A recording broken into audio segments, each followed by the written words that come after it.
புதுசாக ஒரு இண்டஸ்ட்ரிக்குள்ளே போகும்போது நமக்கு சில பேர் ஹெல்ப் பண்ணாங்க. நமக்கும் நீட் இருக்கும், அவங்களுக்கும் நம்மளை வச்சு நீட் இருக்கும். இப்போ போகும்போது நம்மளை நம்ம என்கரேஜ் பண்ணி நல்லா மோட்டிவேட் பண்ணி தூக்கி விடுவாங்க. ஒரு கட்டத்தில் நம்மளால் முடியலை அப்படின்னு ஃபால் டவுன் ஆகிறோம், இல்லை ஃபெயிலியர் ஆகிறோம்னு வச்சுக்கோங்க.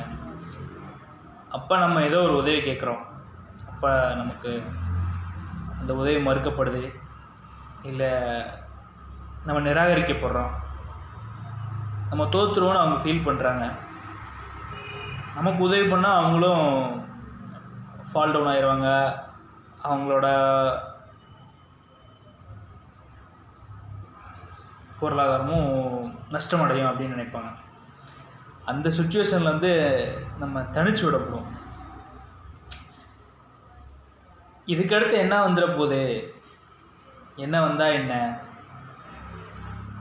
வந்தால் மழை போனா அப்படிமோல அந்த சுச்சுவேஷனில் நம்ம எல்லாத்துக்கும் தயாராக இருப்போம். நல்லவன் கெட்டவன், சொந்தக்காரன் தெரிஞ்சவன் தெரியாதவன் எவனையும் கண்டுக்க மாட்டோம். நம்ம ஃபால் டவுன் ஆனோம்ல, அங்கேருந்து எந்திக்கிறது மட்டும் தான் நம்ம கண்ணுக்கு தெரியும். ஒரு கட்டத்தில் எந்திரிச்சு வருவோம்,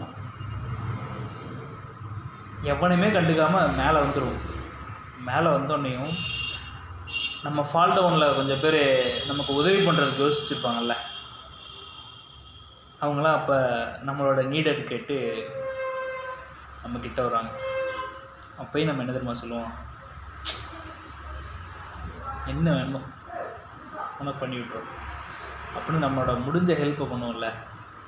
அப்போது தான் நம்ம கெத்தாக ஃபீல் பண்ணுவோம். நம்ம ஃபால் டவுன் ஆகி மேலே வரும்போது கூட அந்த கெத்து ஃபீல் வராது.